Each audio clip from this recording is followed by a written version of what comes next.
What's going on, yo? I'm on time this time. I said 10 o'clock, and here I am at 10 o'clock. Right now, we are reading chapter 4 at Flourish and Blocks.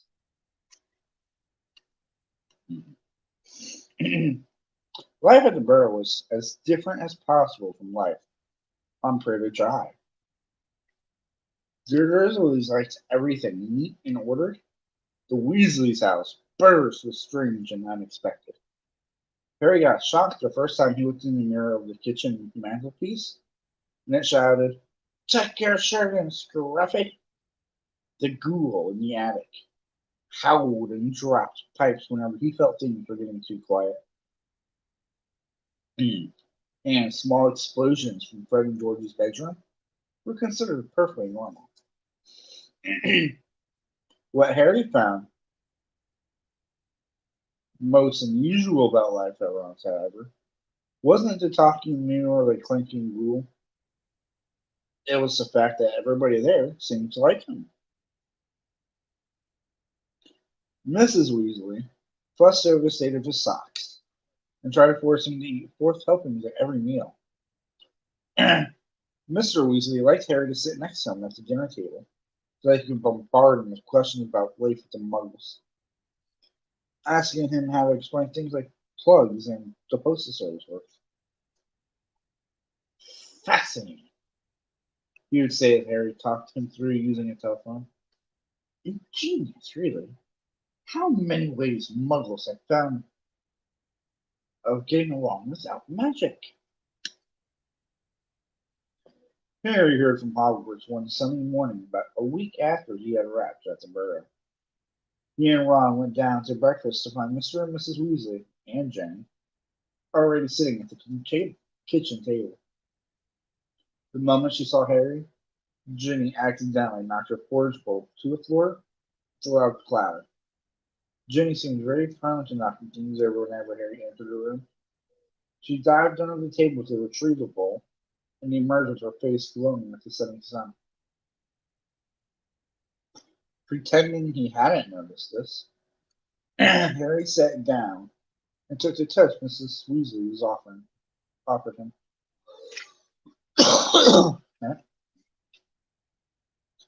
"That's us from school," said Mrs. Weasley.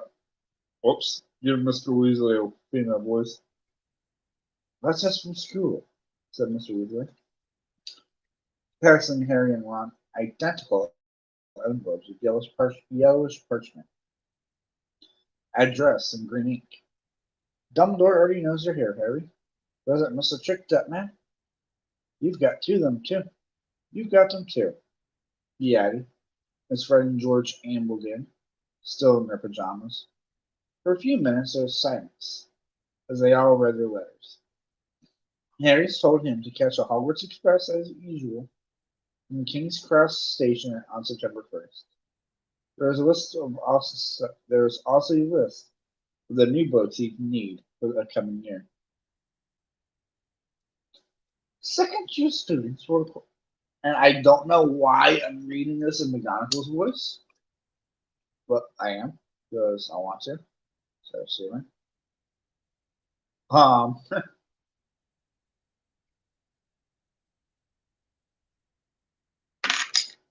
sorry. Yeah, I'm gonna read it in McGonagall's voice. Second-year students will require the standard focus spells grade 2 by Miranda Coshock, Break with a Banshee by Gilderoy Lockhart, Gathering with Gurus by Gilderoy Lockhart, Holidays with Hogs by Gilderoy Lockhart,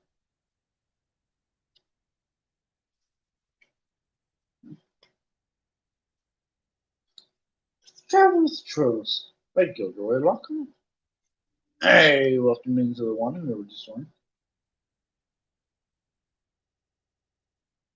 Wanderings with Werewolves by Gilderoy Lockhart, and Ear Deity Thank you, Joy Lockhart.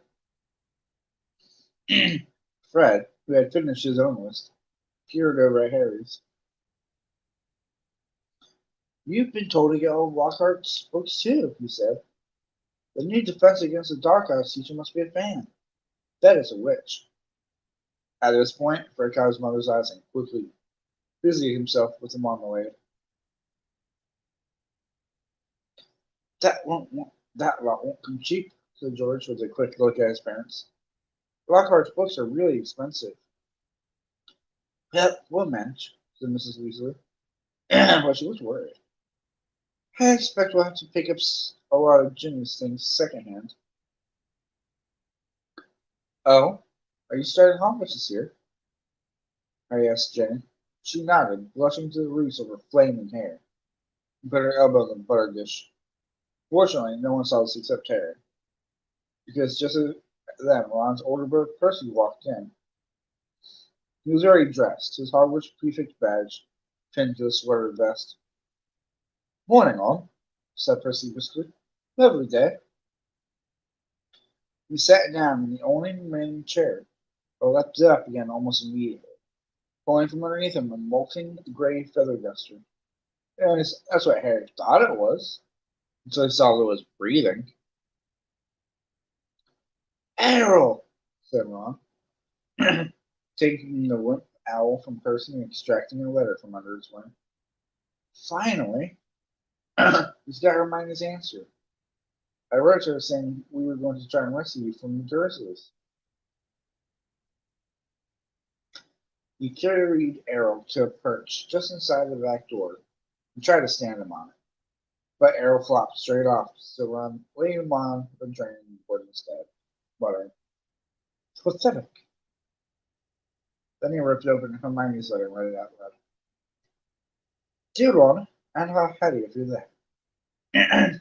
Yeah, I'll read it in Hermione's voice, why not? I hope everything went all right and that Harry is okay. That you didn't do anything illegal to get him out, Ron, because that would get Harry into trouble too.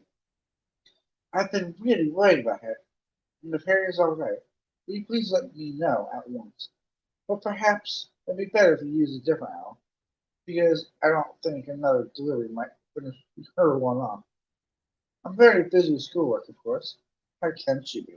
Said Ron Howard. Sounds like Tyson. And we're going to London next Wednesday to buy my new books. Why don't we meet in Diagon Alley? Let me know what's happening as soon as you can. Love from Hermione. well, that fits in me. Well, that fits in nicely. We can all go get things done, too, said Mrs. Weasley, starting to clear the table. What are y'all up to today? Harry, Ron, Fred, and George were planning to go up the hill to a small paddock to the Weasley zone. It was surrounded by trees that blocked it from view of the village below, meaning that they could play Quidditch there, as long as they didn't fly too high. They couldn't use real Quidditch balls, which would have been hard to explain if they had escaped and flown away over the village. Instead, they threw apples for one another to catch. They took turns riding Harry's Nimbus 2000, which was easily the best for him. Ron's old shooting star was often outstripped by passing butterflies. That's gotta be such a slow freaking broom. Just saying. If a butterfly can pass you, just saying. 5 minutes later, they were marching up the hill, broomsticks over their shoulders. They had asked Percy if he wanted to join them, but he said he was busy.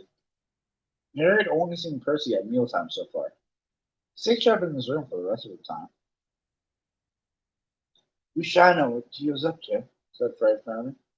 He's not himself. His exam results came the day before his year did. You did 12 OWLs and he's hardly loaded at all. Ordinary wizarding levels, George explained, seeing Harry's puzzled look. Bill got 12 too. We're not careful. We'll have another head boy in the family. I don't think I could stand the shame. Bill was the oldest Weasley brother. He and the next brother, Charlie, had already left Hogwarts. Harry had never met either of them, but neither Charlie was in Romania studying in dragons. Bill in Egypt working for the Wizards Bank, Gringotts. Hmm. Don't know if Mom and Dad are going to afford all our school stuff this year, said George after a while. 5 sets of Warcraft books? I'm getting these robes and the wands and everything. Harry said nothing. He felt a bit awkward.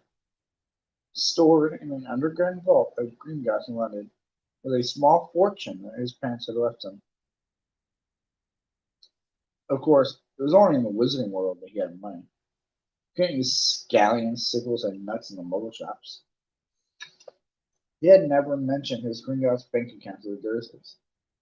He didn't think their horror of anything could connect with magic, which stretched to a large pile of gold. Mrs. Weasley looked them all the following Wednesday, early the following Wednesday.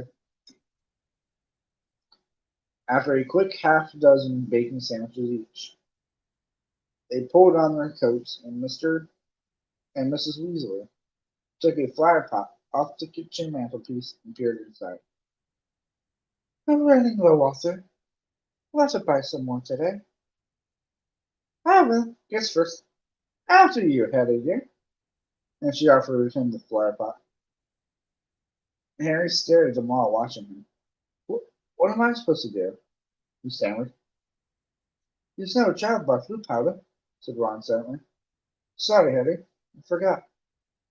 Never? Said Mr. Weasley. But how did you get to Diagon Alley to buy your school stuff on things last year?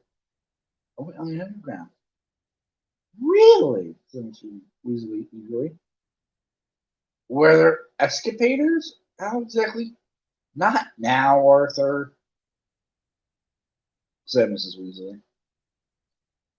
Flute powder's a lot quicker, dear. But goodness me, you never used it before. Yeah, it'd be alright, Mom, said Fred. Hattie, watch us first. He took a pinch of glittering powder out of the flower pot, stepped up to the fire, and threw the powder into the flames.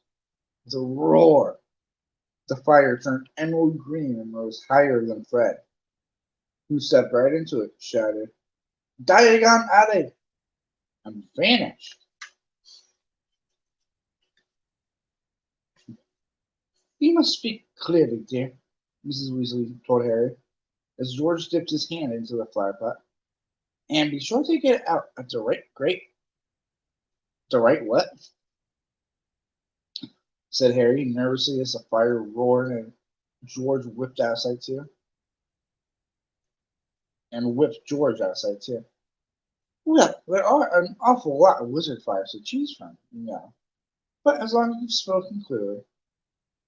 He'll be fine, Molly. Don't fuss, said Mr. Weasley, helping himself to 3 powder too. But dear, if he gets lost, how would we ever explain to his aunt and uncle? They wouldn't mind, Harry reassured. Dudley would think it's a brilliant joke if I got lost up a chimney. Don't worry about that. Well, all right. You go after Arthur, said Mrs. Weasley. Now, when you get into the fire, say where you're going, and keep your elbows tucked in, and your eyes shut. The soup, don't fidget, said Ron. Or you might well fall out of the wrong fireplace. But don't panic, and don't get out too early. Wait until you see Fred and George. Trying hard to bear all this in mind, Harry took a pinch of the flute powder and walked onto the edge of the fire. He took a deep breath, scattered the powder into the flames, stepped forwards. The fire felt like a warm breeze. He opened his mouth and immediately swallowed a lot of hot ash. Diagon Alley, he coughed. It felt as though he was being sucked down a giant drain. He seemed to be spinning very fast. And just, yeah, get water.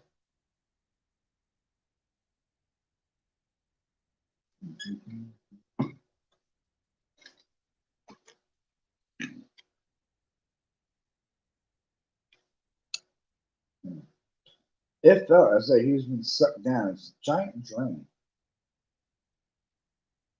He seemed to be spinning very fast. The roaring in his ears was deafening. He tried to keep his eyes open, but the whirl of the green flames made him feel sick. Something hard knocked his elbow and he tucked in tightly. Still spinning and spinning, now thought it was a cold hands were slapping him in the face. Reaching through his glasses, he saw a blurred stream of fireplaces and snatched glimpses of the room beyond. His bacon chicken, his bacon chicken, his bacon sandwiches were churning inside him. He closed his eyes again, wishing it would stop, and then he fell face forward. In cold stone, felt the bridge of his glasses snap. Dizzy and bruised, covered in soup, he got gingerly.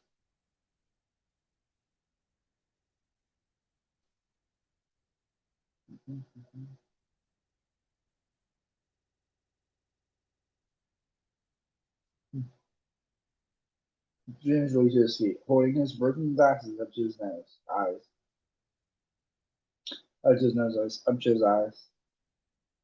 He was quite alone, but where he was, he had no idea.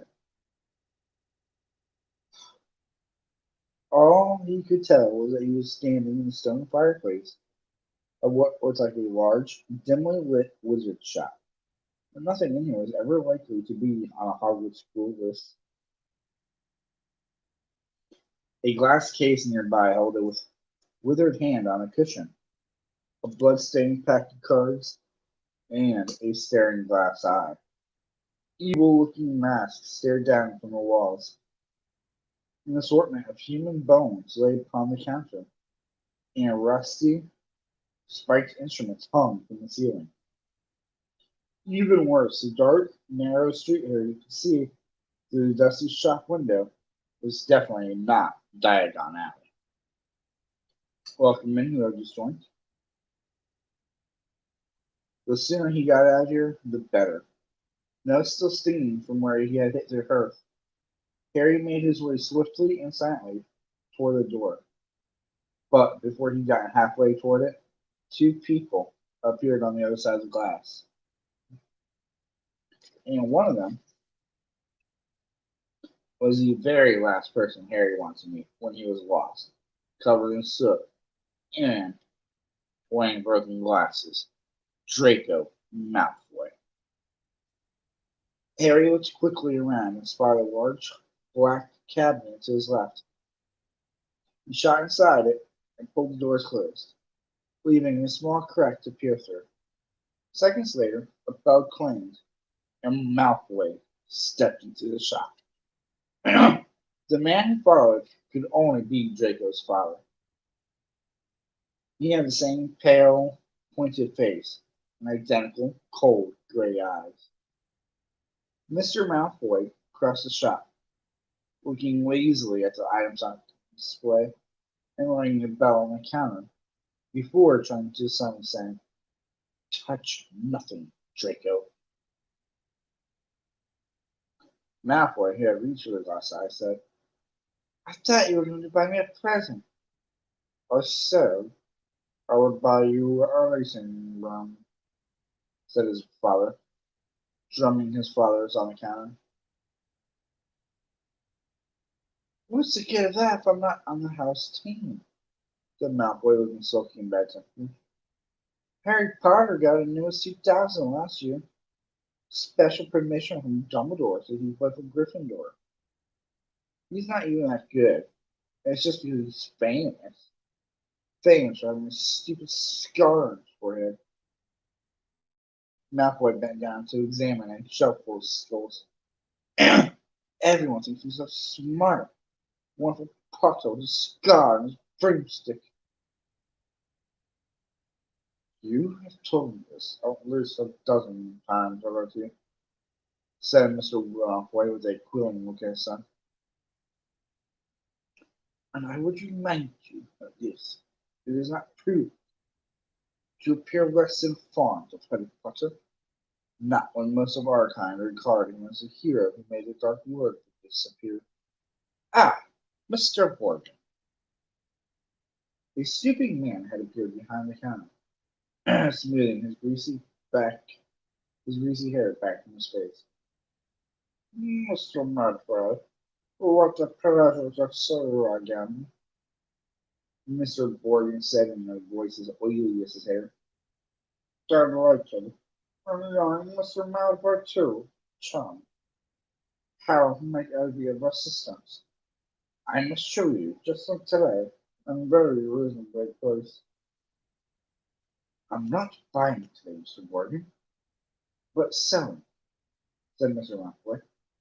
Selling? The smile faded slightly from Mr. Morgan's face.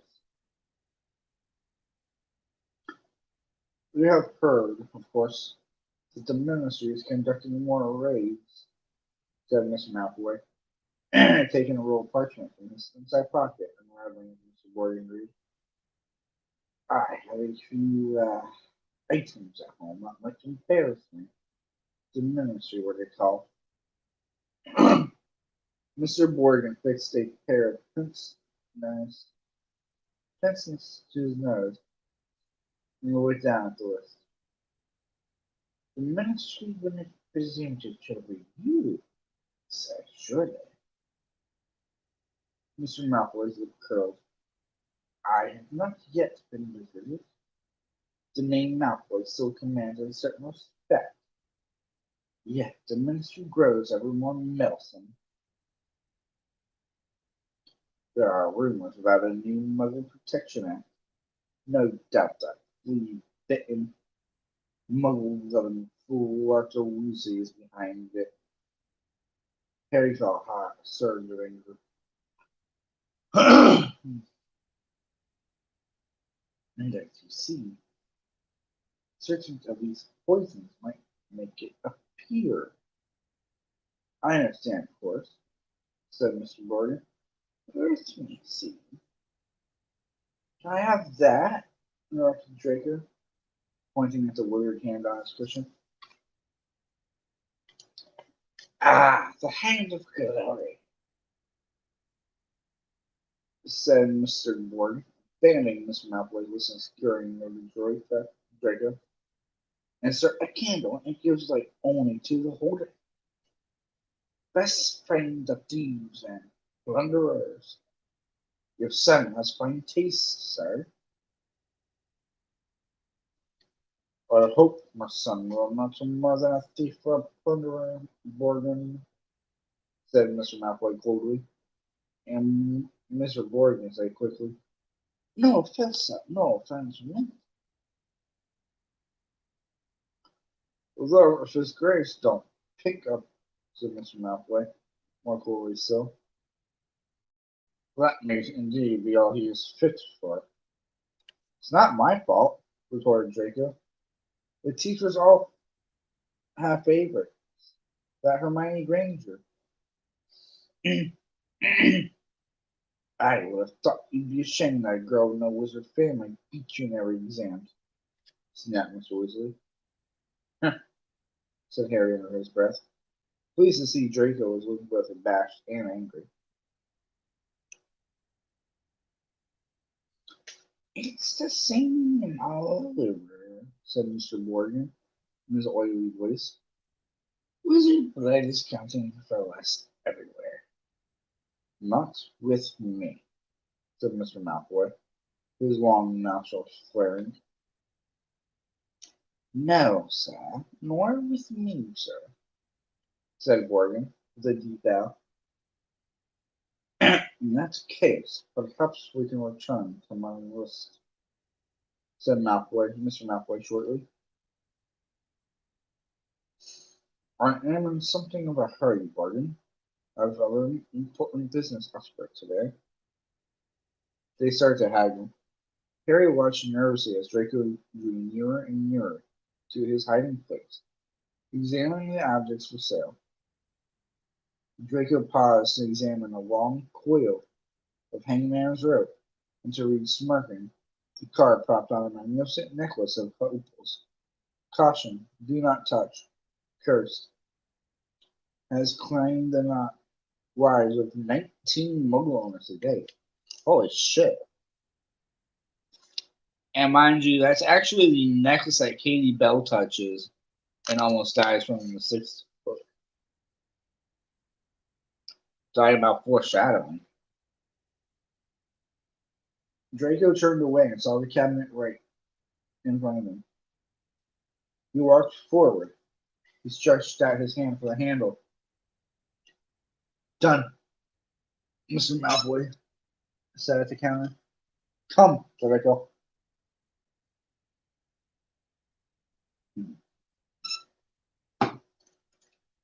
Harry wiped his forehead on his sleeve as Draco turned away. Good day to you, Mr. Borgin. I'll expect you at the manor to pick up the goods tomorrow. The moment the door had closed, Mr. Borgin dropped his oily manner. Good day to yourself, Mr. Malfoy.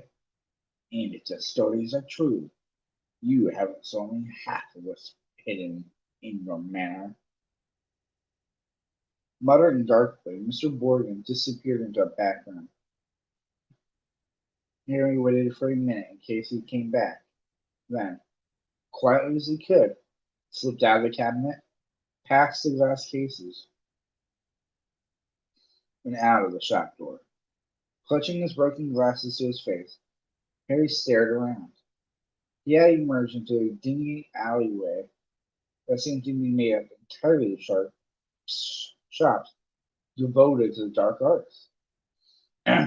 The one he just left, Morgan and Burke's, was like the largest, but opposite was a nasty window display of shrunken heads, and two doors down, a large cage was alive with gigantic black spiders. Two shabby-looking wizards were watching him from the shadow of the doorway, muttering to each other. You want me jumping? Harry set off, trying to hold his glasses on straight, and hoping against hope that he'd be able to find a way out of it. An old wooden street sign hanging over the out shop selling poisonous candles told him that he was in Nocturne Alley. This didn't help, as Harry had never heard of such a place. He supposed he hadn't spoken clearly enough through his mouth full of ashes. You think, Harry? Back in the Weasley's fire. Trying to stay calm, he wondered what to do. Not lost, are you, my dear? Instead of voice in his ear, making him jump. An aged witch stood in front of him, holding a tray of what looked horribly like human fingernails. She leered at him, showing mossy teeth. Harry backed away. I'm fine, thanks. I'm just. Harry! What do you think you're doing down there? Harry's heart leapt. So did the witch. Blood of the fingernails cascaded down over her feet, and she cursed as a massive form has Hagrid, the Hogwarts gamesteed, came striding toward them. Beady black eyes flashing over his great bristling beard. Hagrid! Harry quickly. I was lost. Snoop powder. Hagrid seized Harry by the scruff of the neck and pulled him away from the witch, knocking the tray right out of her hands. Her shrieks followed them all the way down along the twisting alleyway out into the bright sunlight. Harry saw a familiar snow-white marble building in the distance, Gringotts Bank. Hagrid had steered him right into Diagon Alley. You're a mess, said Hagrid gruffly, brushing snow off Harry so forcibly he nearly knocked him into a barrel of dragon dung outside an apothecary. Skulking around Nocturne Alley. I don't know a place, Harry. Dodgy place, Harry. Don't want no one to see you down there. I realized that. said Harry, ducking as Harry made the brush him off again. I told you I was lost. What were you doing down there anyway? I was looking for a flesh-eating slug of tongue, growled Hagrid. They're ruining all the school cabbages. You're not on your own. I'm staying with the Weasleys, but we got separated, Harry explained. I've got to go and find them. They set off together down the street. How come you never wrote back to me? Said Hagrid, as Harry jogged alongside him. He had to take 3 steps at every stride of Hagrid's enormous boots. Harry explained all about Dobby and Dursleys. Lousy muggles. I'd known. Harry! Harry! Over here! Harry looked up and saw Hermione Granger standing at the top of the white flight of steps to Gringotts. She ran down to meet them, her bushy brown hair flying behind her. What happened to your glasses? Hello, Hagrid. Oh, it's wonderful to see you two again. Are you coming into Gringotts, Harry? As soon as I found the Weasleys. You won't have long to wait, Hagrid said with a grin. Harry and Hermione looked around. Sprinting up the crowded streets were Ron, Fred, George, Percy, and Mr. Weasley. Harry, we hoped you'd only gone one grade too far. He mopped his glistening bald patch. Molly's frantic. She's coming now. Where did you come from? Come out. Nocturne Alley, said Hagrid grimly. Excellent, said Fred and George together. We've never been allowed in, said Ron enviously. I should really well think not, growled Hagrid.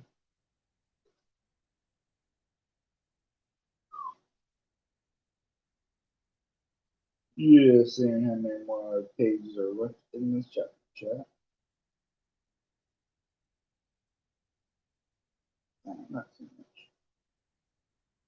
Not too much at all.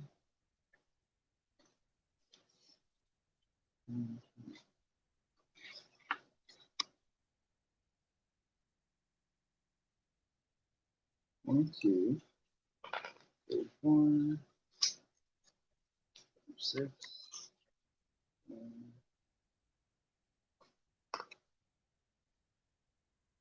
7, 8. About 7 more pages, check.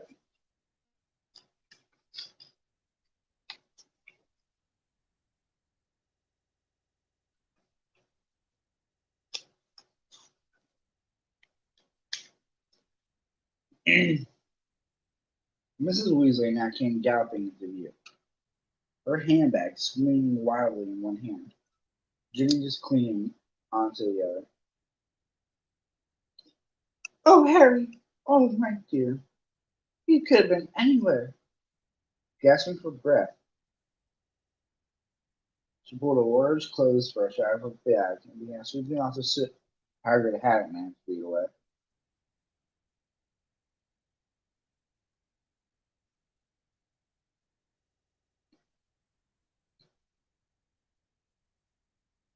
Mr. Weasley took Harry's glasses, gave him a tap with his wand, and returned them to his hand.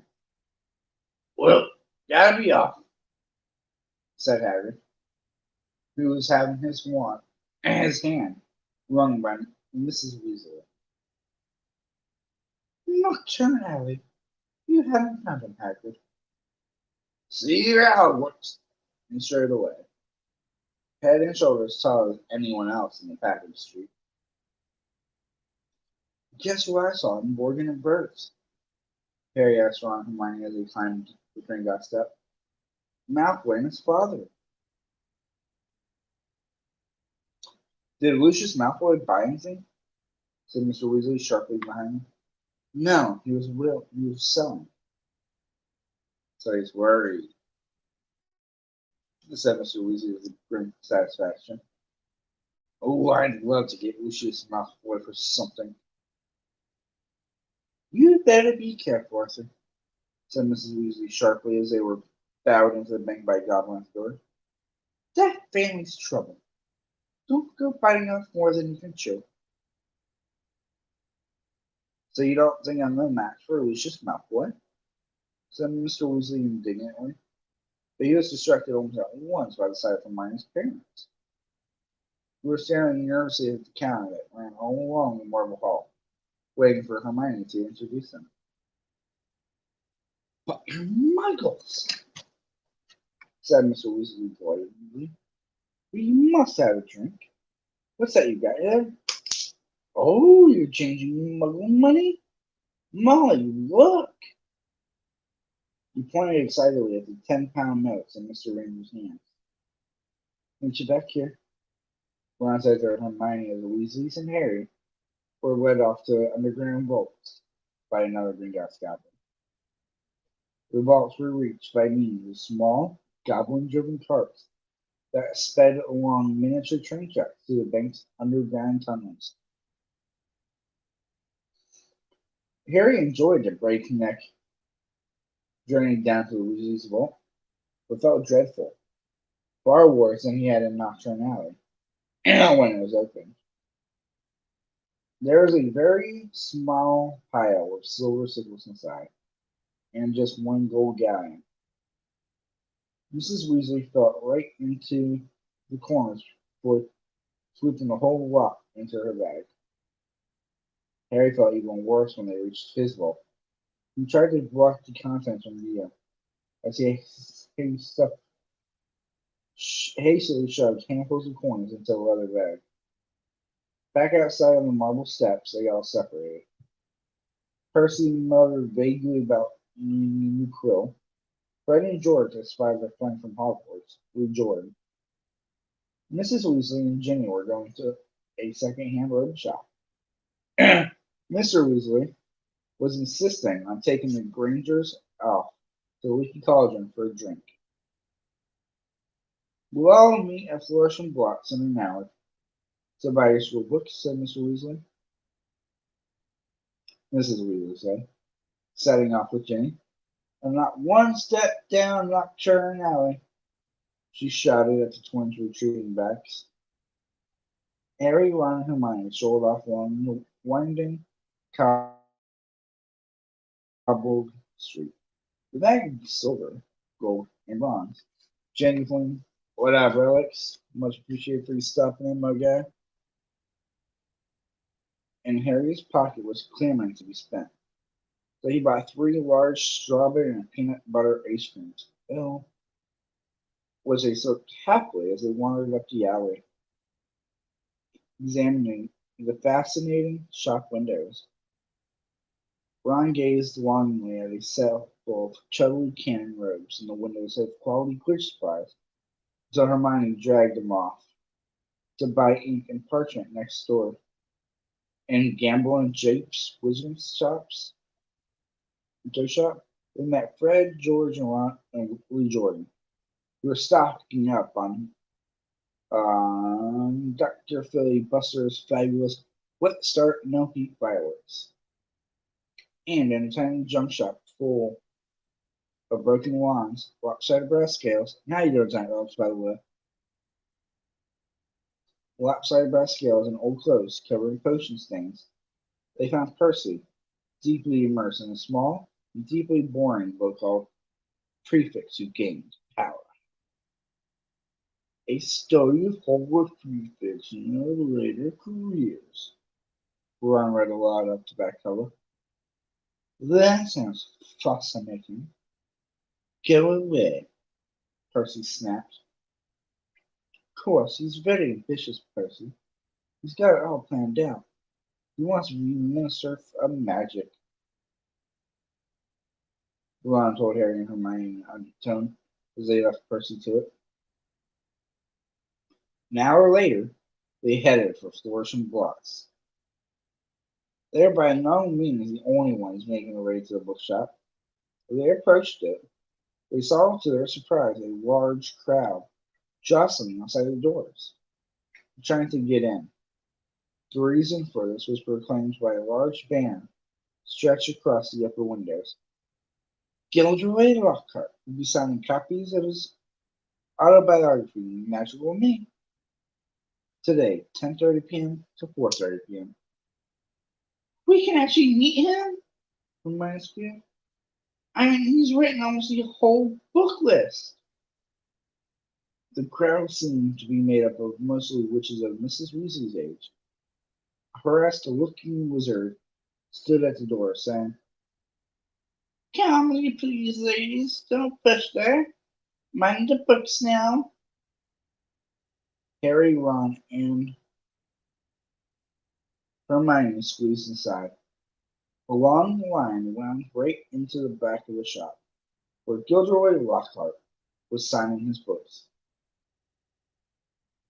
They each grabbed a copy of the Stanford Spells Free 2 and sneaked up the line to where the rest of the Weasleys were standing with Mr. and Mrs. Granger. "Oh, there. Good," said Mrs. Weasley. She sounded breathless and kept patting her hair. "We'll be able to see him in a minute." Gilderoy Lockhart came slowly into view, seated at a table surrounded by large pictures of his own face, all winking and flashing dazzlingly white teeth at the crowd. The real Lockhart was wearing robes of forget-me-not blue that exactly matched his eyes.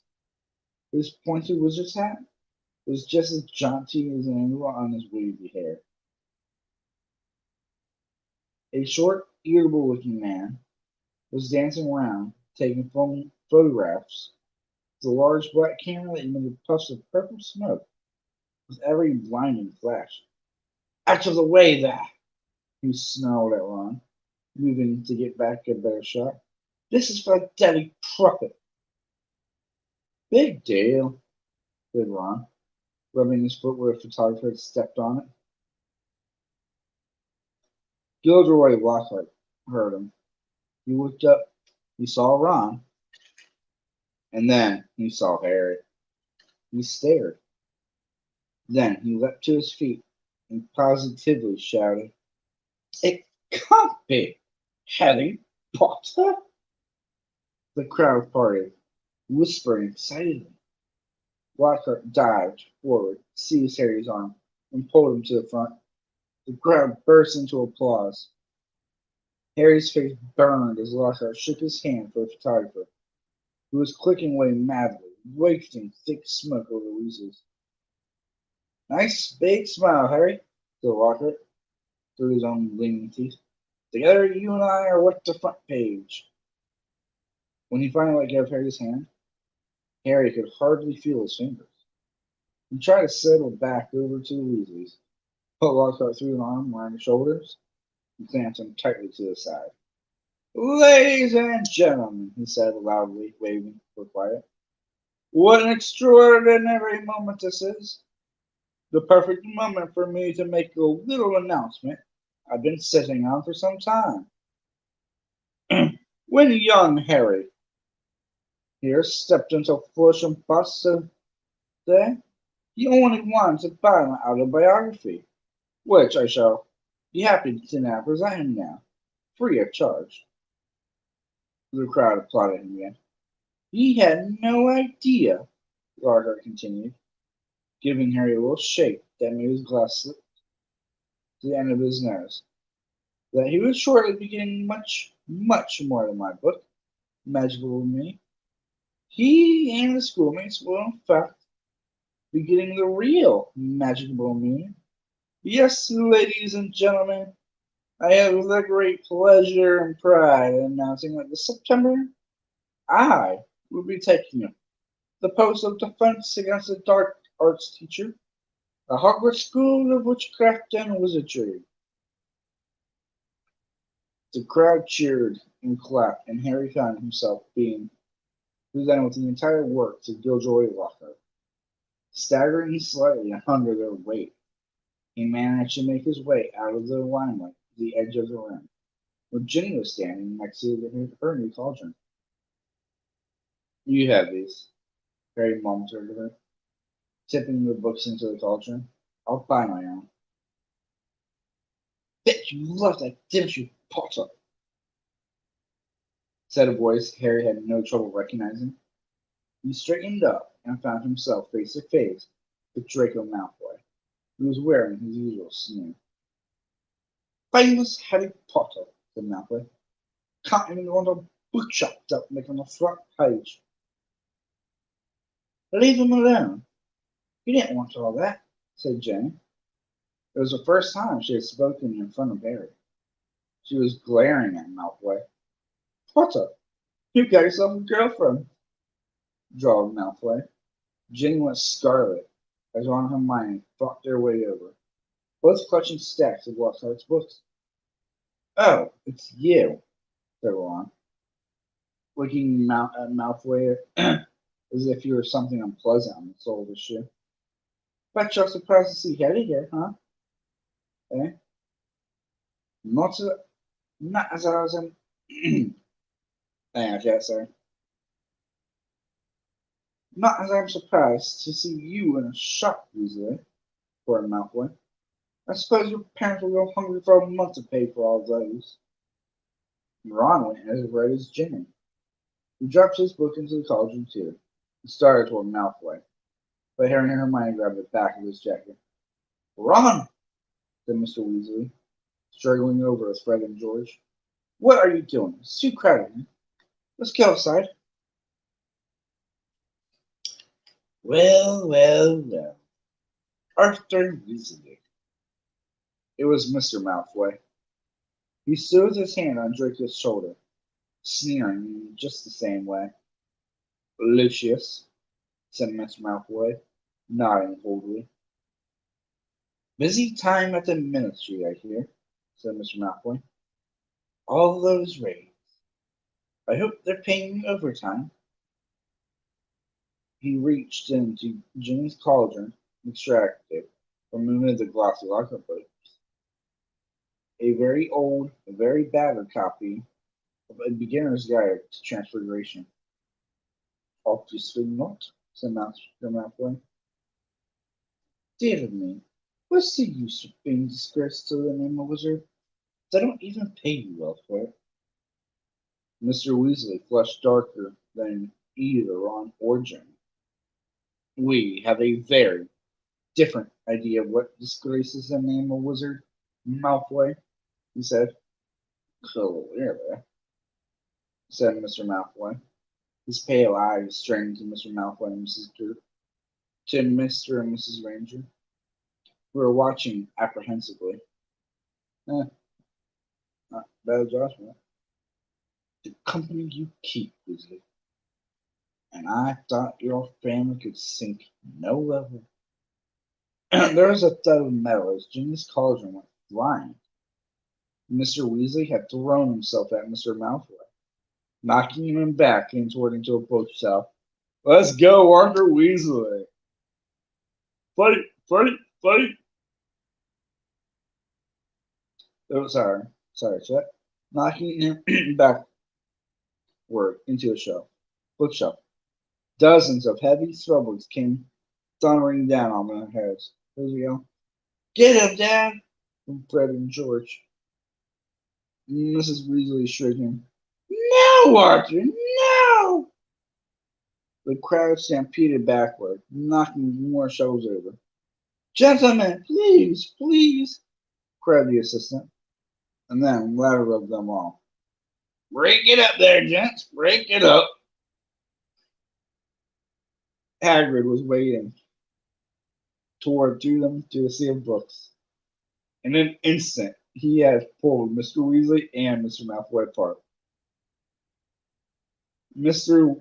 Weasley had a cut lip, and Mr. Malfoy had been hit in the eye by the encyclopedia of toadstools. Hit with a book of shit, pretty much. He was still holding Ginny's old Transfiguration book. He thrust it at her, his eyes glittering with malice. Here, girl, take your book. It's the best your father can give you. Pulling himself out of Hagrid's grip, He beckoned to Draco and swept from the shop. You should have ignored him, Arthur, said Hagrid, almost lifting Mr. Weasley off his feet as he straightened his robes. Rotten to the core, the whole family. Everyone knows that. No Malfoy's worth listening to. Bad blood, that's what it is.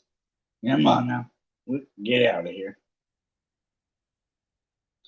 The assistant looked as he wanted to stop them from leaving, but he barely came up to Hagrid's waist and seemed to think better of it.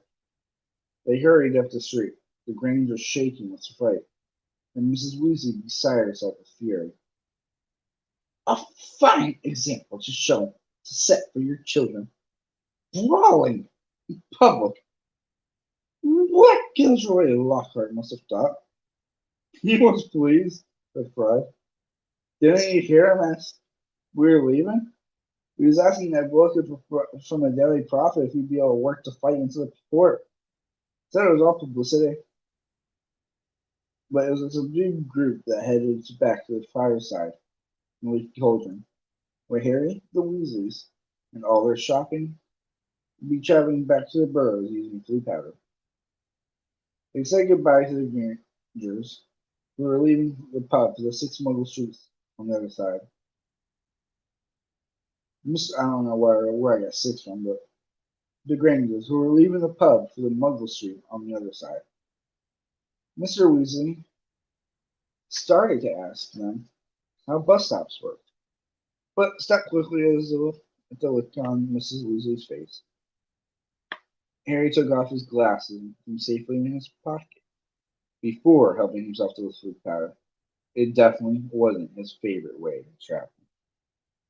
All right, chat, and my voice is tired. That's actually quite a long chapter. Read. And I am tired too. Not just my voice, but me. I'm tired. But thank you all for coming in and hopefully dropping that like button. And I will see you guys in tomorrow's stream because you know me. I'm on a stream if I can wake up early enough tomorrow. And I will see you guys tomorrow. Daves-Raves outie. Peace. You too, man. Have a good night, Rooks.